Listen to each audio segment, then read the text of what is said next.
నమస్తే welcome to NH TV special discussion.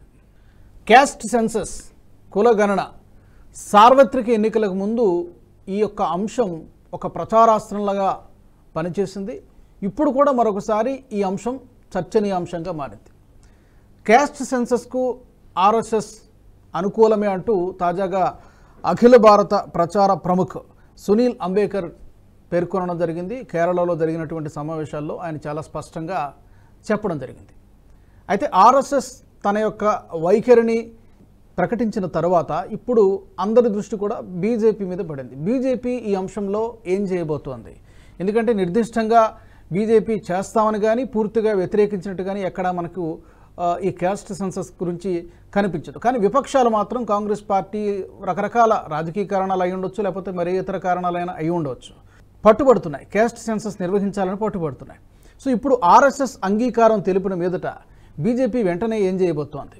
అలాగే సునీల్ అంబేకర్ మాట్లాడినటువంటి మాటల్లో ఇంకొక కీలకమైనటువంటి అంశం కూడా మనకి కనిపిస్తోంది. అదేంటంటే బీజేపీతో సంఘ్కు ఆర్ఎస్ఎస్కు కొన్ని అంతర్గత సమస్యలు ఉన్నాయి, కానీ అవేమి అంత పెద్దవి కాదు, పరిష్కరించుకుంటామని చెప్పడం జరిగింది. ఈ వ్యాఖ్యల మీద బ్రీఫ్గా క్లుప్తంగా మనతో మాట్లాడడానికి నాతో పాటు స్టూడియోలో ఉన్నారు ఏబీవీపీ మాజీ జాతీయ అధ్యక్షుడు మురళీ మనోహర్ గారు. మురళీ గారు నమస్తే. మురళీ గారు, ముందుగా గతంలో ఎప్పుడూ లేనటువంటి విధంగా ఆర్ఎస్ఎస్ ఒక చాలా స్పష్టమైనటువంటి ప్రకటన చేసింది. క్యాస్ట్ సెన్సస్కి మేము అనుకూలమే, వ్యతిరేకమేం కాదు. కాకపోతే టర్మ్స్ అండ్ కండిషన్స్ లాగా అది సమాజ హితానికి, కులాల ఉన్నతికి ఉపయోగపడాలి తప్ప రాజకీయమైనటువంటి అంశం కాకూడదని కూడా కిందన అండర్లైన్ చేస్తూ మాట్లాడింది. ఎలా చూస్తారు ఈ ఆర్ఎస్ఎస్ ప్రకటన? మీ ఇంప్రెషన్ ఏంటంటే ఆర్ఎస్ఎస్ ఫస్ట్ టైం దీనిపైన మాట్లాడింది అని మీ ఇంప్రెషన్.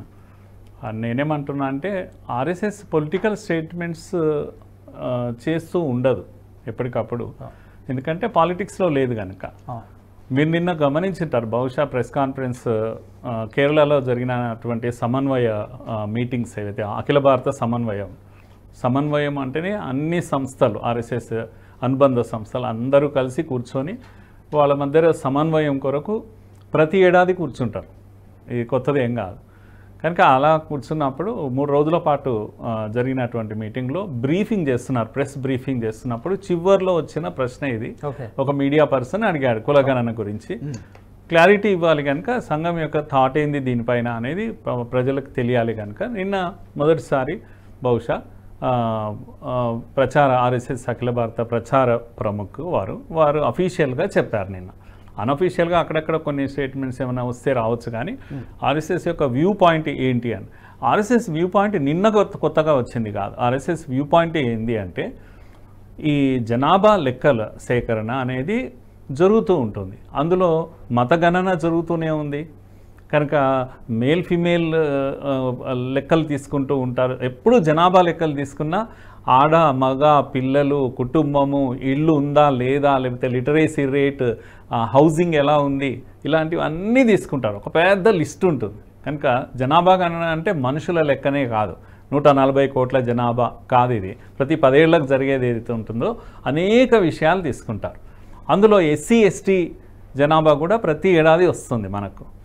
కనుక దీంట్లో రాందంతా ఏముంటుంది, ఓబీసీల యొక్క కులాలు ఏతున్నాయో ఈ కులాల యొక్క వివరాలు ఎప్పుడూ సేకరించలేదు. ఎప్పుడో 1933 ఎప్పుడో లాంగ్ బ్యాక్ ఎప్పుడో జరిగినాయి, మళ్ళీ ఎప్పుడు జరగలేదు. కనుక ఇది కులగణన అనేది, ఇది కావాలి అనేది ఒక చిన్న చర్చ జరుగుతూ ఉంది, డిమాండ్ కూడా ఉంది. కనుక మీరు దీని పట్ల మీ అభిప్రాయం ఏంటి అని అడిగినప్పుడు ఆయన సింపుల్గా చెప్పారు, ఏది చేసినా లెక్క అనేది చాలా అవసరం, మనకు డేటా అనేది చాలా అవసరం. డేటా అనేది ఒక వెపన్ ఇప్పుడు. కనుక డేటా రెండు వైపుల పదునున్న కత్తి అది. కనుక మీరు ఒక కత్తిని సర్జరీకి ఉపయోగించవచ్చు, ఇంకో కత్తిని పొడి చేయడానికి కూడా ఉపయోగించవచ్చు. ఇది డేటా అలాంటిది. అందుకని వారు చాలా స్పష్టంగా చెప్పారు, సమాజ హితమే మేము కోరుకునేది. కనుక ప్రభుత్వానికి అధికారం ఉంది. మీరు చూసారా లేదో నిన్న సుప్రీంకోర్టులో ఆయన సమ్ పర్సన్, ఆయన పేరు నాయుడు, మన తెలుగు ఆయన్నే ప్రసాద్ నాయుడు అని ఒక కేసు వేశారు. ఆయన ఏమన్నారంటే మండల్ కమిషన్ అప్పుడు తీర్పు వచ్చింది, తీర్పులో ఒకానొక మాట ఏముందంటే ప్రతిసారి కూడా కులగణన చేయాలి, ప్రభుత్వం ఎందుకు చేయడం లేదు, మీరు ఆర్డర్ ఇవ్వండి కేంద్రానికి కులగణన చేయమని అని. అంటే సుప్రీంకోర్టు సింపుల్గా చెప్పేసింది, నో నో నో, ఇది కేంద్రం యొక్క అధికారంలోకి వస్తుంది, వాళ్ళ విచక్షణకే చెందింది ఇది, ఇక్కడ మేము చెప్పడానికి ఏం లేదు, వెళ్ళిపోండి అని కేసు కొట్టేశారు. కనుక కేంద్రము తాను నిర్ణయం తీసుకొని ఏ లెక్కలైనా తీసుకోవచ్చు, వాళ్ళకి ఆ అధికారం ఉంది. కనుక అవసరం ఉంది, డేటా యొక్క అవసరం ఉంది.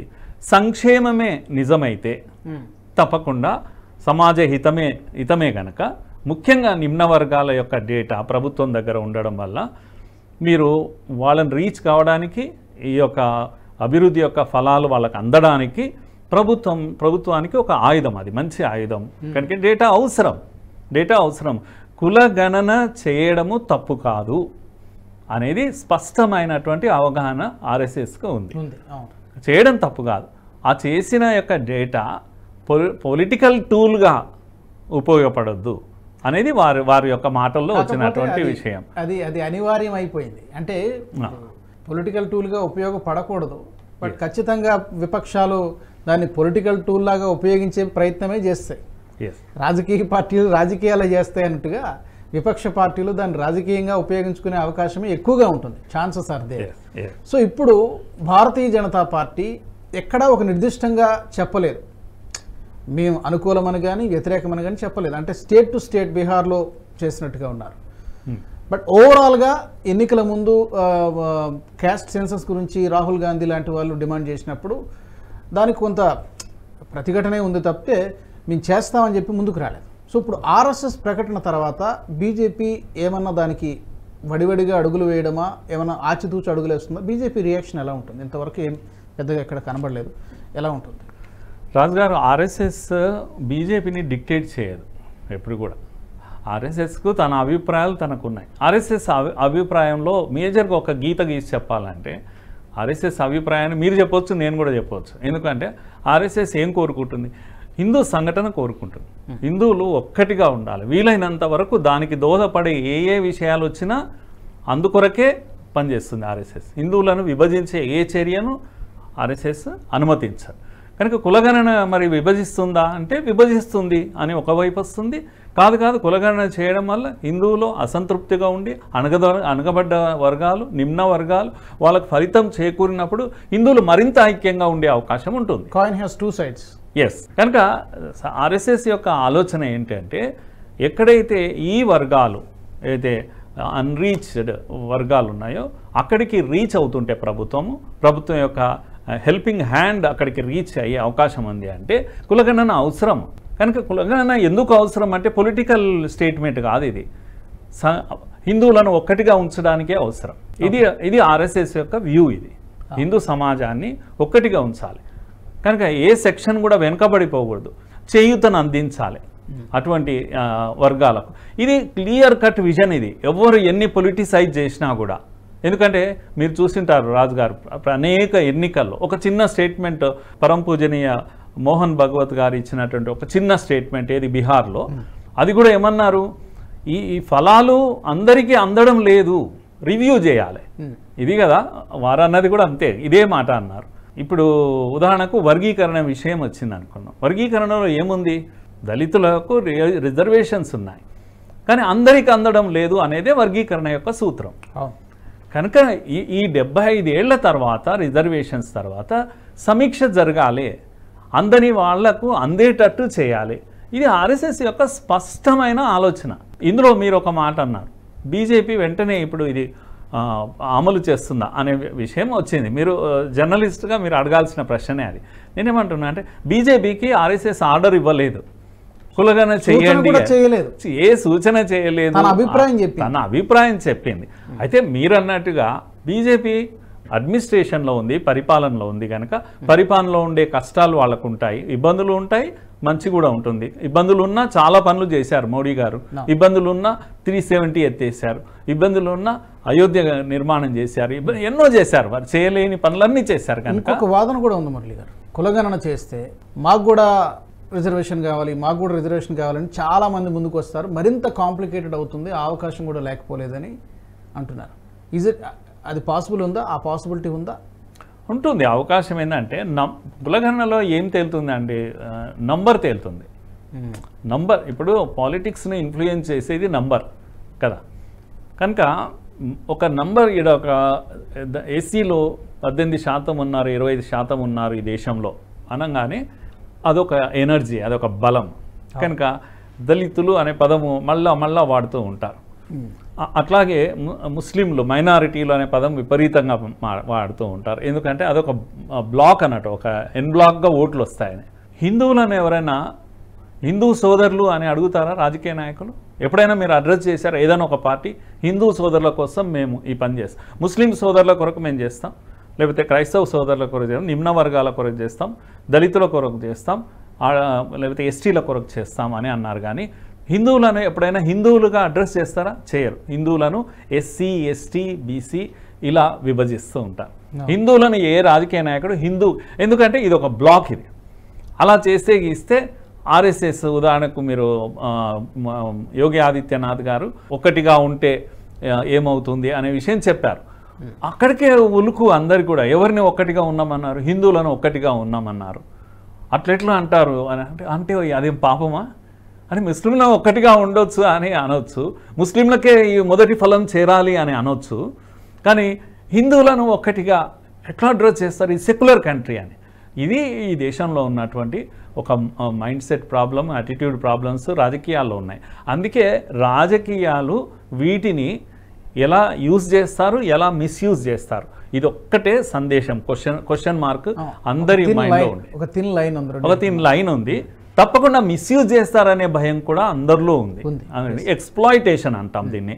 కనుక ఈ నెంబర్ గేమ్లో ఎక్స్ప్లాయిట్ చేసేటువంటి అవకాశం ఉంటుంది. కనుక సునీల్ అంబేద్కర్ గారు రిపీటెడ్గా చెప్పారు, ఇది ఓన్లీ సమాజ హితం కోసమే కులగణన చేయాలి, ఈ డేటా తప్పకుండా ప్రభుత్వం దగ్గర ఉండాలి, ఇది యూజ్ కావాలి కానీ మిస్యూజ్ కాకూడదు. కనుక రీచింగ్ ది అన్రీచ్ అంటాం, చేరని వాళ్లకు ఇది చేరాలి, ఆ సెక్షన్స్కు ఫలాలు అందాలి, దాని కొరకు ఈ డేటా అవసరం. కనుక కులగణనకు మేము వ్యతిరేకము కాదు అని చాలా స్పష్టంగా చెప్పారు. సునీల్ గారు మాట్లాడిన దాంట్లో నేను ఇంకొక అంశాన్ని కూడా ప్రస్తావించారు. గతంలో కూడా ఇది చర్చకు వచ్చింది. బీజేపీకి ఆర్ఎస్ఎస్కి మధ్య అంతర్గతంగా చిన్న చిన్న సమస్యలు ఉన్నాయి, ఉన్నమాట వాస్తవమే, బట్ అవి మేము సార్ట్అవుట్ చేసుకుంటామన్నమాట మాట్లాడడం జరిగింది. ఈ చర్చ ఇంతకుముందు ఎప్పుడు వచ్చిందంటే మోహన్ భాగవత్ గారు ఒక మాట అన్నారు కొద్ది రోజుల కిందట, ఆఫ్టర్ ఎలక్షన్ అనుకుంటా, ఎలక్షన్ తర్వాతే అన్నారు, నాయకుడికి అహంకారం ఉండకూడదు, నేను సేవకుడు అనేటువంటి ఉండాలి.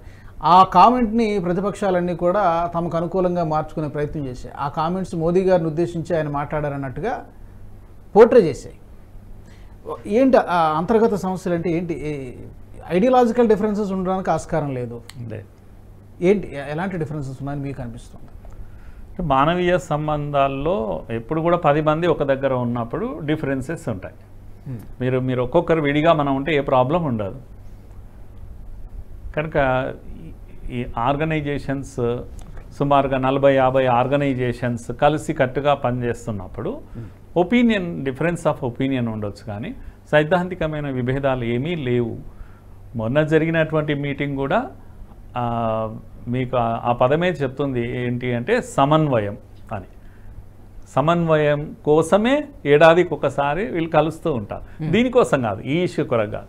ఎవ్రీ ఇయర్ కలుస్తుంటారు, ఓపెన్గా మాట్లాడుకుంటుంటారు, చేస్తుంటారు. దాంట్లో అభిప్రాయాలు భిన్నమైనటువంటి అభిప్రాయాలు వస్తుంటాయి. అక్కడ ఫైనల్గా ఒక నిర్ణయం చేస్తారు. నిర్ణయం చేశాక దానికి తిరుగుండదుగా, అందరూ అదే లైన్. ఉదాహరణకు మీరు కులగణన విషయంలో కూడా భిన్నాభిప్రాయాలు ఉంటే ఉండొచ్చు. ఆ చర్చలు 3 రోజులు జరిగిన తర్వాత సంఘలో కూడా లేదా సంఘ క్షేత్రాల్లో కూడా బహుశా అక్కడ చర్చలు అన్నీ జరిగింటాయి. అక్కడ నుంచి ఒక సూచన బయటకు వచ్చేసింది కదా. మీరు చూడండి, ఇప్పుడు సంఘ పరివారాలు ఎవరినైనా మేము అనుకూలమని అంటారు, అంతే. ఒక స్టేట్మెంట్ వచ్చేసింది అంతే. అక్కడి నుంచి ఒక మాట వచ్చేసింది అంటే దేశం అంతా కూడా ఒకటే మాట ఉంటుంది, ఇంకేముండదు. నా కులంతో సంబంధం ఉండదు. అది నేను ఇండివిజువల్ని కాదు, నేను ఒక అప్పర్ క్యాస్ట్ ఉండొచ్చు, లేకపోతే నేను లోయర్ కాస్ట్ ఉండొచ్చు, ఇంకేదైనా ఉండొచ్చు, బట్ నేను ఆమె స్వయం సేవక్. నా యొక్క వ్యూ ఏంటంటే కులగణనకు నేను వ్యతిరేకం కాదు. ఇది ఆర్ఎస్ఎస్ యొక్క పనితీరు. ఇది అర్థం కాని వాళ్ళు అలా మాట్లాడుతుంటారు. బీజేపీకి కూడా అంతే. అభిప్రాయాలు భిన్నాభిప్రాయాలు అన్నీ ఉన్నప్పటికీ కూడా ఫైనల్గా ఒక నిర్ణయానికి వచ్చాక అందరూ అదే లైన్లో వెళ్ళేటువంటి అవకాశం ఉంటుంది. మోహన్ భగవత్జీ యొక్క ఉపన్యాసం కూడా సమాజాన్ని అడ్రస్ చేశారు కానీ బీజేపీని అడ్రస్ చేయలేదు. పాపం ప్రతిపక్షాలకు అదొక ఆనందం ఏంటంటే మోడీ అహంకారాన్ని వాళ్ళు అనుకుంటున్నారు. కనుక మోడీ అహంకారం గురించే మాట్లాడారు. కాదు, నాయకుడు అనేవాడికి అహంకారం ఉండకూడదు అనేది చెప్పారు. మీరు కూడా తీసుకోవచ్చు, అది ఎవరికైనా తీసుకోవచ్చు. ప్రతిపక్షాల గురించి కూడా చాలా బాగా చెప్పారు వారు. ప్రతిపక్షం అంటే ఎనిమి కాదు, ఇంకో పక్షంలో కూర్చునేదే ప్రతిపక్షము, అంతేగా. కనుక ఎనిమిటీ అవసరం లేదు అనేది. ఈ మధ్యన పార్లమెంట్ జరుగుతున్న తీరు ఎలా ఉందంటే యుద్ధంలో దిగినట్టుగా ఉంటుంది. ఇది దేశానికి మంచిది కాదు. కనుక దేశానికి ఇచ్చినటువంటి సందేశం తప్పితే ఒక వ్యక్తి కొరకో ఒక దీని కొరకో అని నేను అనుకోవడం లేదు. మేము ఆర్ఎస్ఎస్లో ఎవరు కూడా అట్లా అనుకోము. Thank you so much Murali గారు. Thank you so much for your views, for joining us. Caste census గురించి, కులగణన గురించి ఆర్ఎస్ఎస్ చాలా స్పష్టమైనటువంటి ప్రకటన చేసింది. మేము వ్యతిరేకం కాదు. అలాగే గతంలో కూడా ఒక అభిప్రాయం ఉండేది, రిజర్వేషన్లకు ఆర్ఎస్ఎస్ వ్యతిరేకమైనటువంటి ఒక అభిప్రాయం ఉండేది, కానీ దాన్ని కూడా గతంలో ఖండించినటువంటి సందర్భాన్ని కూడా మనం చూసాం. అయితే ఈ ప్రకటన తర్వాత విపక్షాలు దీన్ని ఎలా తీసుకుంటాయి, బీజేపీ ఎలా తీసుకుంటుంది, ఏమన్నా దీనికి సంబంధించి ఏమైనా చర్యలు ఉంటాయా, లేకపోతే దానికి అనుగుణంగా ఏమైనా అడుగులు వేస్తారనేది మనం భవిష్యత్తులో చూడాల్సి ఉంటుంది. ఇది వాళ్ళ ప్రత్యేక కార్యక్రమం. Keep watching NH TV. ఈ వీడియో మీకు నచ్చినట్టయితే లైక్ చేయండి, 10 మందికి షేర్ చేయండి. అలాగే కామెంట్ల రూపంలో మీ అభిప్రాయాలను మాతో పంచుకోండి. Nationalist hub group of channels ను సబ్స్క్రైబ్ చేసుకుని తెలుగునాట జాతీయవాద జర్నలిజాన్ని ప్రోత్సహించండి. ఈ వీడియో కింద ఉన్న బెల్ ఐకాన్ పై క్లిక్ చేయడం మర్చిపోవద్దు.